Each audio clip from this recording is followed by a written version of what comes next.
کسی ایرے غیرے کا فتویٰ نہیں، بلکہ امام احمد ابن حنبل کا فتویٰ مانیں۔ اس لیے آپ جس مسلک پر ہیں، یہ مسلک کوئی نیا مسلک نہیں ہے، یہ مسلک کوئی پانچواں مسلک نہیں ہے، بلکہ دین حق کی پہچان کا نام مسلک اعلیٰ حضرت ہے۔ اہل سنت کے علامتی نشان کا نام مسلک اعلیٰ حضرت ہے۔ آج کے دور میں ہماری اور آپ کی پہچان مسلک اعلیٰ حضرت سے ہو رہی ہے، لیکن کچھ لوگ مغالطہ بھی پیدا کریں، غلط فہمی پیدا کریں۔ جب آپ خواجہ صاحب کی چوکھٹ پر جائیں گے، عقیدت و احترام کے ساتھ چوکھٹ کو چوم لیں گے، کہیں گے قبر پجوا ہے، قبر پجوا۔ روزے کی جاری کو چومیں گے، کہیں گے قبر پجوا ہے، قبر پج رہا۔ ہم نے چوکھٹ کو چوما، ہم نے جاری کو چوما، ہم نے چادر کو چوما، اور انہوں نے کہا کہ یہ قبر پجوا ہے، پوج رہا ہے۔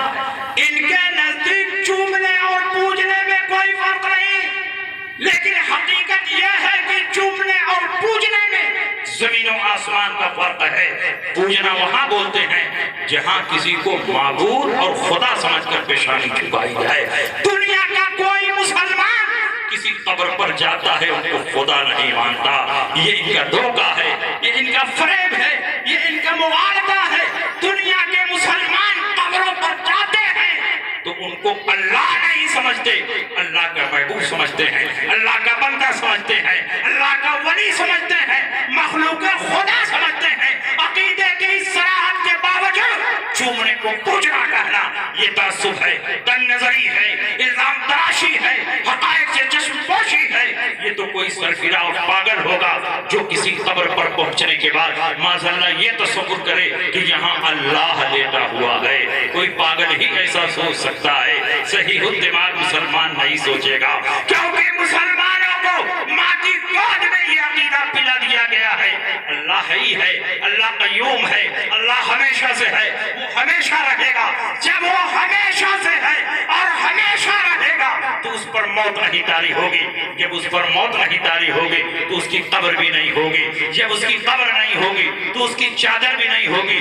پتہ چلا چادر اس کی ہوگی جس کی قبر ہو، قبر اس کی ہوگی جس پر موت طاری ہو، اور اللہ پر موت طاری ہو نہیں سکتی۔ تو کسی قبر پر پہنچنے کے بعد کوئی مسلمان کیسے سوچ سکتا ہے کہ یہاں اللہ لیٹا ہوا ہے؟ یہ ان کا دھوکہ ہے، یہ ان کا فریب ہے۔ اگر تم چومنے کو پوجنا کہو گے، روئے زمین پر کوئی مسلمان نہیں بچے گا۔ کون غلاف کعبہ کو نہیں چومتا؟ کون حجر اسود کو نہیں چومتا؟ کون قرآن کے جزو دان کو نہیں چومتا؟ بخاری کی حدیث بتاتی ہے کہ نبی اپنی بیٹی فاطمہ الزہرا کی پیشانی کو چومتے تھے۔ حضرت فاطمہ نبی کے دست مبارک کو چومتی تھی۔ وفد عبد القیس کی حدیث مشکات کے شروع میں ہے، وفد عبد القیس آئے، سامانوں کو چھوڑ دیا، جانوروں کو چھوڑ دیا، بھاگتے ہوئے نبی کی خدمت میں گئے اور نبی کے پائے اقدس کو بوسہ دیا۔ نبی نے منع نہیں کیا۔ تو کیا یہ چومنے والے مشرک ہیں، کافر ہیں؟ تو روئے زمین پر مسلمان کون ہے؟ اس لیے ماننا پڑے گا چومنا اور ہے، پوجنا اور ہے۔ پوجنا وہاں بولتے ہیں جہاں کسی کو معبود اور خدا سمجھ کر پیشانی جھکائی۔ اگر آپ کو چومنے اور پوجنے میں فرق نہ سمجھ میں آیا ہو تو آئیے میں 1 منٹ میں آپ کو چومنے اور پوجنے کے درمیان فرق سمجھا دوں اور اپنی تقریر بھی ختم کروں۔ فتح مکہ کی تاریخ نگاہوں کے سامنے رکھی۔ سن 8 ہجری میں اللہ کے نبی مکہ مکرمہ میں شاہانہ سطوت و جلال کے ساتھ داخل ہو رہے ہیں۔ اس وقت خانہ کعبہ میں 360 بت رکھے ہوئے تھے۔ اللہ کے نبی نے فتح مکہ کے بعد سب سے پہلا کام یہ کیا کہ حضرت علی کے ذریعے مکہ میں خانہ کعبہ میں رکھے ہوئے سارے بتوں کو توڑوا کر ان کا ملبہ باہر پھینکوا دیا۔ یہ بت کس چیز کے بنے تھے؟ پتھر کے بنے تھے۔ اللہ کے نبی نے پتھر کے ان تراشیدہ خداؤں کو توڑ کر باہر پھینک دیا۔ یہ وہی معبودان باطلہ تھے جن کی خدائی کا سکہ صدیوں سے مشرکین کے دلوں پر بیٹھا ہوا تھا۔ لیکن مکہ فتح ہوا تو اللہ کے نبی نے ان تمام بتوں کو توڑ کر ان کا ملبہ باہر پھینکوا دیا۔ یہ پتھر کے بنے ہوئے بت تھے۔ اللہ کے نبی نے کعبہ کو ان بتوں سے پاک کر دیا۔ لیکن یہی اسلامی تاریخ ہمیں یہ بھی بتاتی ہے کہ اسی کعبہ میں اللہ کے نبی نے